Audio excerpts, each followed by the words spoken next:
We're so excited that you are here.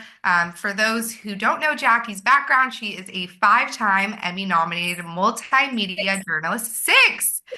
Your bio since I last got it has been updated, so it only keeps getting more illustrious. Who has been reporting for nearly a decade and has had so much experience both in the journalism space, and we're so excited to have such an expert with us today. And we are just here to really pick your brain and get to know you, your story, and all that you have been thinking about in this post-October 7th world. So with that, we're going to jump right in with the Well, first I'm question. just going to start by saying Yeah, thank you for having me. It's always nice to speak with my favorite people, and I love this initiative. I did write this exact article. I'm so happy that our campus is launching this chronicle because I wrote in an article exactly about this subject, about how student reporters are being sidelined when it comes to anti-Semitism and Israel. And so it's great for them to have a platform to really tell the stories that they should be telling. totally, totally. And with that in mind, what drew you to journalism and storytelling? Thinking So back to the very beginning. So the truth is that there are videos of me as like a 6 or 7 year old standing in front of a video camera, like holding it myself and reporting. I had a very raspy voice at the time, but reporting on snow days or, with friends when they would come over. That was the kind of thing that I like to do. I've always been the kid who's asked too many questions. And I've loved storytelling and hearing other people's stories, telling them, kind of dissecting them. I grew up in a Jewish household that loved learning and arguing and standing up for truth. So it kind of felt almost instinctive to move into a career in journalism. And I've always been someone who is obsessed with gathering information and facts and understanding people, power, and kind of what gets left out of all of that. Totally. So journalism gave me the license to ask questions. I was always asking, but now I had permission. And then I guess there's also this responsibility to listen, which is often forgotten when you're having a conversation with someone. So true and so valid. And how do you think your Jewish identity has really impacted your journalism story? Um, let's see. It's honestly at the core of how I see the world. Judaism teaches you not just to care about your own story, but about others too, and the strangers, and kind of to ask who's being left out of the conversation, who's being misunderstood. And I think that Jewish identity, those Jewish values, they show up in every interview I do. Every time I choose to lean into someone and kind of get on their level and understand and be an empath. Instead of looking away. So much of what I've reported on for over a decade is homelessness. And that population is such a population that people just honestly walk past or ignore. And the Jewish value of, helping the stranger is something that I really internalize and execute when I'm in the field telling those stories. Like I've laid on the floor with someone who's been on the floor, in a camping out for the night. I've gone inside tents that people live in. I've really gone on people's level to really connect with them, and I think that Jewish identity can be a unifier. It doesn't actually separate you. I now wear a Jewish star when I report, and at first I was a little bit uncomfortable just being so brashly like I'm a Jew as when you walk up to someone. But I think that now I've really leaned into it, that it makes me feel connected, not just to who I am and to my past when I'm doing and telling my stories, but also to the people I cover, because I have this Jewish responsibility of telling stories that doesn't leave anybody out of the conversation. That's beautiful. And I think that for all of us, the drive that the Jewish values gives us is how we show up. What's a moment in your career that really changed how you did see the world?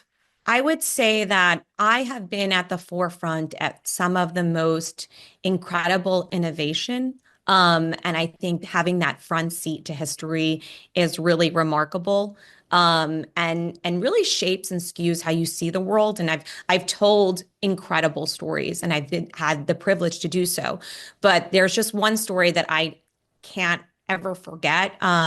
It was about this man named Jared. He had a traumatic brain injury from a skateboarding accident, and he needed surgery to relieve a hematoma. And actually, part of his skull was completely removed.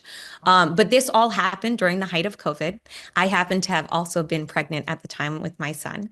And what unfolded was something none of us could have predicted when I'm speaking about none of us and my team that I work with. Um, because Jared didn't have a skull covering his brain, and because it was COVID and they were not allowing elective surgery, doctors at Ranchos Los Amigos Hospital came up with this idea to study his brain in real time. Now, if you don't understand anything about the brain and how we've typically studied it, which at the time I did not either, we as a collective global society have never been able to study a brain without a skull obscuring the view. And Okay. so Jared's brain was the first time that we were able that doctors or the humankind was able to study a brain that was fully functioning, and Jared had no complications, no brain injury. He was just missing a part of his skull. And it ended up contributing so much to science. So his brain became the most studied brain in the world. Later, and we followed his entire trajectory, he received a one of a kind implant that functions like a window into his brain. So it doesn't obscure imaging either. And so just being there to cover this journey from his near death experience to recovery to this like sci-fi level medical innovation, it's just one of those moments where you're realizing you're not just reporting a story, you're watching history unfold. And I ended up getting nominated for an Emmy for that piece. But what really stayed with me was the privilege of being able to tell that story, the blending of science, survival, and almost something like, if I could say, godly. It was really on another level, and it's just something I'll never forget. So it's seriously such an unforgettable story, and thank you for sharing it. We kind of want to jump in also to the times that we're living in today. There are Jewish students who are writing for articles, they aren't getting published, they are under attack, as we spoke about earlier. What is your advice to aspiring Jewish journalists in this new age, in this new college campus nightmare, if you will? Anything that you can share, a pocket of wisdom for them? Okay. I mean, I would say that this age of social media is honestly stifling. And I'm still trying to figure it out myself. So I think we're all kind of building the plane while we're flying it. Right.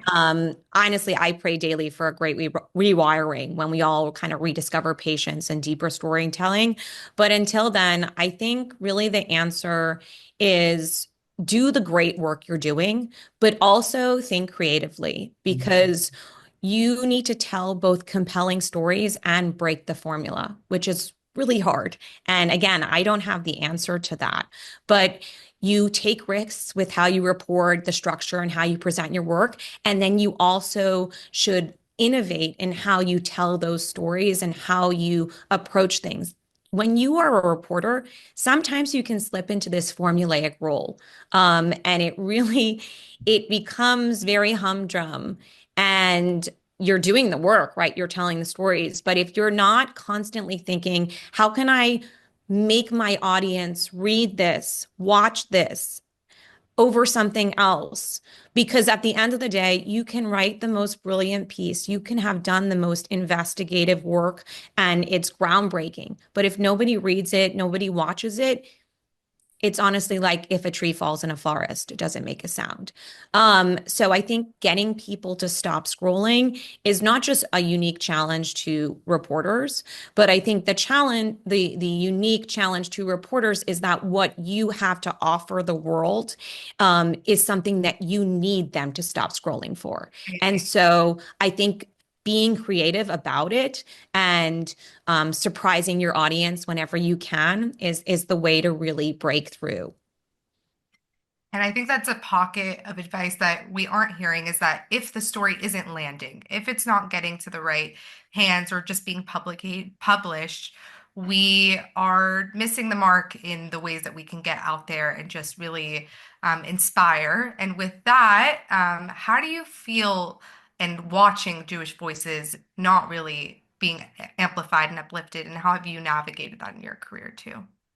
In every newsroom I've worked in, I've been the only Jew. And I know I'm not alone. So many of my Jewish friends in journalism have had the exact same experience.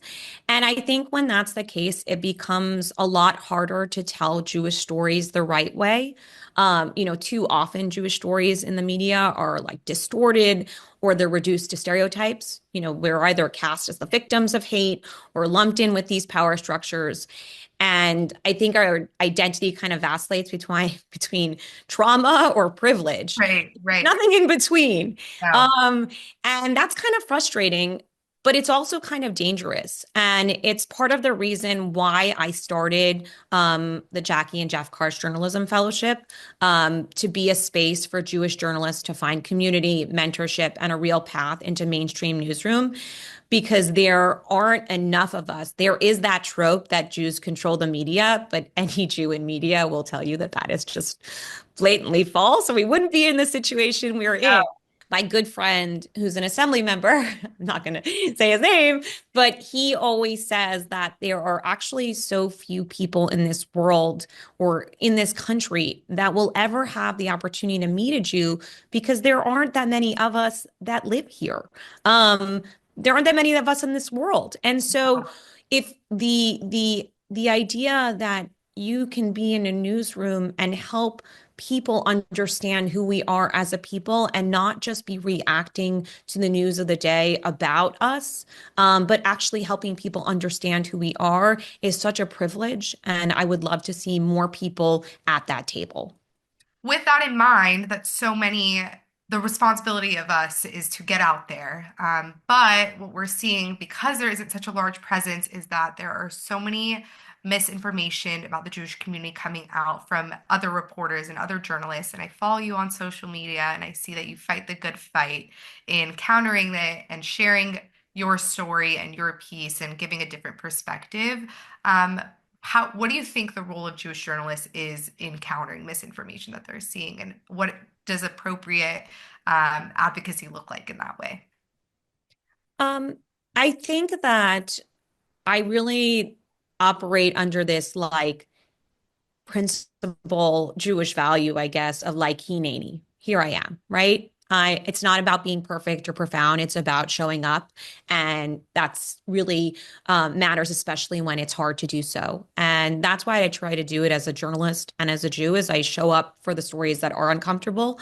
When I don't think that things are being told in the right way, I'm going to call it out.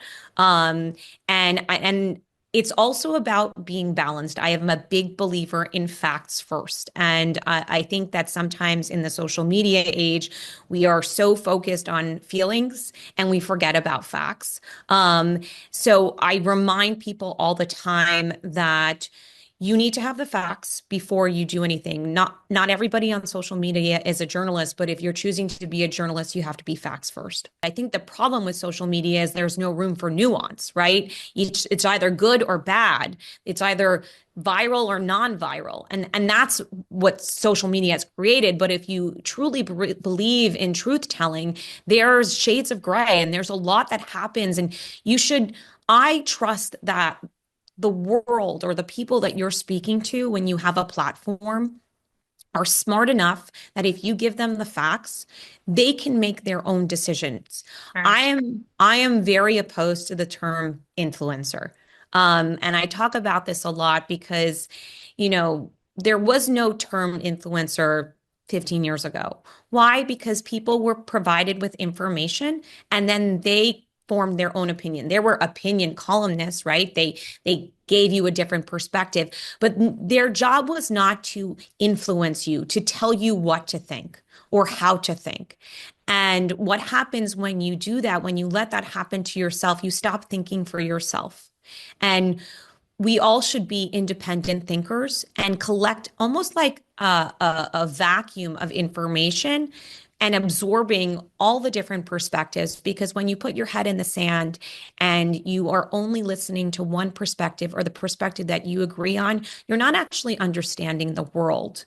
You're looking at it from a very, very cloudy lens. And I think that's so relevant for college campus students who the word influencer has just taken over the social media platforms, but then Yeah. also in the way that students are showing up. They see a protest go on and they just want to join it because they feel like that's what they should be doing and not really getting behind the scenes and understanding the nuance. And of course, having the facts presented in front of them and leading with facts. Right. So how do you cover heavy and emotionally charged topics that you see aren't facts first and are doing your best to kind of navigate sometimes reporting on something that you may disagree with yourself? Listen, there are a lot of subjects in my professional career that I have not agreed with personally. I'm not going to name them because I genuinely try to be an unbiased reporter, especially in my work. Um, but I think it's really about this idea that we all walk around with emotional armor. Um, but what we need to do is kind of let those walls down, um, and be willing to meet other people where they are and really to understand where the story is, and recognize the humanity in somebody else. That's where real storytelling begins. I mean, it is not easy to report on heavy subjects. Um, so if we separate out covering Jewish stories versus covering just the other work that I do. I mean, I talk to people who have been through the most horrific pain that is raw and visible. And I think that that again harkens back to the Jewish value of really meeting somebody where they are, getting on the floor with them, holding their hands. I mean, I have held hands with people that haven't touched another human being in years because they've been living on the streets. And sometimes it's not about asking the perfect question, it's about showing someone that they're not invisible. So I think there's really that human aspect. And then when you come to telling Jewish stories, I think I see the power of the pen or the power of a camera as a way to reach out beyond our chamber, our echo chamber, and really that's where I see it. I think it's wonderful that there are people that speak directly to our community and give us the voice of what to say and how to say it. But at the same time, the real power for a journalist when you are telling our stories or the stories of Israel is really being able to help somebody else understand. And you might come with it with all of these preconceived ideas or knowledge, just basic knowledge that most people don't have. And I think really getting in their level on their level, understanding who you want to write to and where they might be starting from. And I don't necessarily say you want to carry them to a certain point, but you want to give them a map. Like, here is what's happening. Here's your map. You can either meet me there at where I'm thinking, or you can go in a different direction, but you have all of the facts. And I think that's what is the most crucial piece of your work and what we've seen you do across so many different social media platforms, whether it's on X, on Instagram, your journalism in the newsroom. What is it like for you to manage all of those and also show up as the authentic Jacki Karsh, who's a mother to gorgeous children and is a powerhouse in the Jewish community? How do you even show your authenticity in those places too? Well, I just want to say one last comment on the previous thing. So, I didn't cover anything Jewish before October 7th. I'm an October 8th journalist. Some people Yeah. that say October 8th Jew, I'm an October 8th journalist. Um, but since then I've written a lot of thought pieces and investigative pieces on Jewish topics in Israel. And one that I'm currently writing is about the mothers of hostages. And, as we approach Mother's Day. And when I sat down to write this article, it came to me because, and it'll come out on Mother's Day. I don't know when we're releasing this. I don't want to timestamp us, but my daughter, who's 5, she sees everything that I do and listens to me too much. She'll often ask me, what would you do if I was taken by Hamas? Um, and she's 5. So I always give her the same answer that I would tear the world apart to get you back, that I wouldn't stop. If it was I would keep going until it was my last day on earth. And that kind of reassures her. And when I sat down to write this, it kind of just flowed. Maybe it's because I'm a mom and I could really empathize with the women who I can't empathize. I can feel and internalize their pain. And when I wrote it, I was actually thinking, okay, think of yourself, Jacki, not as a Jewish mother, but just as a mother, because I want other mothers to read this and to feel what the pain that I feel as a Jewish mother, feeling connected to those Jewish women whose children are still being held hostage. And so I tried to take myself out of the story for a second and really think about my friends who are not Jewish, who are mothers. How would they feel? How would they respond? How would they connect? And I think that makes the piece stronger and resonate with more people, and more people willing to connect and relate with it. So I just wanted to make that point clearly, because it was a very clear example of, like, I started writing something in my own voice, and then I said, hey, wait, how can somebody else connect with this too? When it comes to building a presence online and staying authentic, God knows I'm not perfect. I am definitely not pretending to be someone I'm not. Like, I care. I'm a deep feeling person. I care very deeply about the stories I report for the county. I care very deeply about journalistic integrity. I care about truth. I also care about my garden. I care about my kids. And I think the key to authenticity online is being exactly that, being you, the full, the messy, the brilliant mix. I post what matters to me, which is like the chaos, the joy, the behind the Sure. scenes Yeah. funny. Um, some days I'm interviewing a CEO, other days I'm in the dirt with my blueberries or wrangling my kids out the front door. It's not really a brand, it's my life. And Right. I think when so much online is fake, people actually connect with something that's real and raw. And I very rarely wear makeup when I'm not doing on camera stuff. So, I mean, it's like that basic thing. I don't use a light filter. I don't have all the equipment. I don't have the stand. I mean, I think I know people who use like a teleprompter. I don't do all of that, because if I'm going to do something, I'm going to show up authentically as me. And I think that people relate to that, because you I don't want to be an aspirational life. I want to be a relatable life. I want you to see yourself in me, and in that way, maybe I should be a little bit more filtered and guarded, but I've always been, you either love me or you hate me. I am as I am. Take me as I am.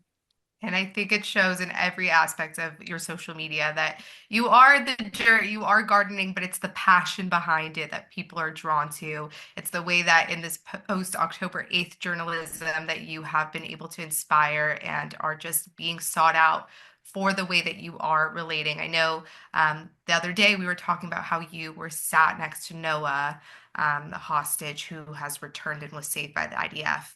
And there was someone sitting next to you who was pushing for answers, but you showed up wholeheartedly, knowing that if you just engage with her, give her the space, that the story will come and you will be there to meet her where she is.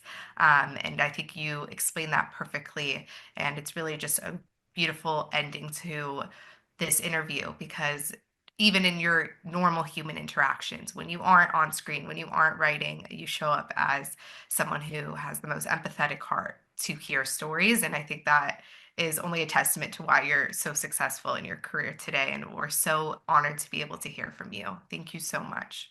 Well, thank you for having me. I'm excited to hear and see what, all of the amazing team produces and the students. I'll be the best cheerleader on the sidelines. I'm always excited to read and watch student journalism because I think it's really your opportunity to find out what kind of journalist are you. I have a very distinct style, and I think everybody should develop that very distinct style of how they report, while also maintaining, an authenticity and a fact-finding mission of who you are. But I'm super excited about this project, and I think it couldn't have come at a better time. And I think a lot about, um, you know, people say that why did the Holocaust happen? Why did the Holocaust happen? And then, there was this great buildup afterwards, and Jews came back stronger and built these incredible worlds all over the world and got Israel. And I think about, can there be anything positive from the depths of horror that we experienced on October 7th? And what I've seen is that Jews have really mobilized and showed up. And what has given me the greatest hope is that students on campuses have mobilized and shown up in ways that we haven't seen in a generation. And I think that that's a really impressive, that let's just say it's not an easy thing. And I'm very impressed and kind of emboldened and excited, by this idea that young people, I'm still a young person, but younger people are rising up and rising to the occasion, whether that's in Israel, in the IDF, or on campuses all across America, to really be the voice of this Jewish generation. And are meeting the moment with pride and with such Yeah. drive to Yeah, really step up exactly. in it. And I know that with so many of the students that I've worked with, they are just hungry to make change in the world. And I think every dark spot has a light. And just like you said, they have done it with such class. So thank you so much. And I know that you are always ready to read pieces of journalism. So if you're not 100%. ready, Send me whatever you want. I love being an editor. It's honestly, definitely it's so much better than writing the original piece. so But good. Look at it with your eyes. So, Jackie, thank you for your time today, really.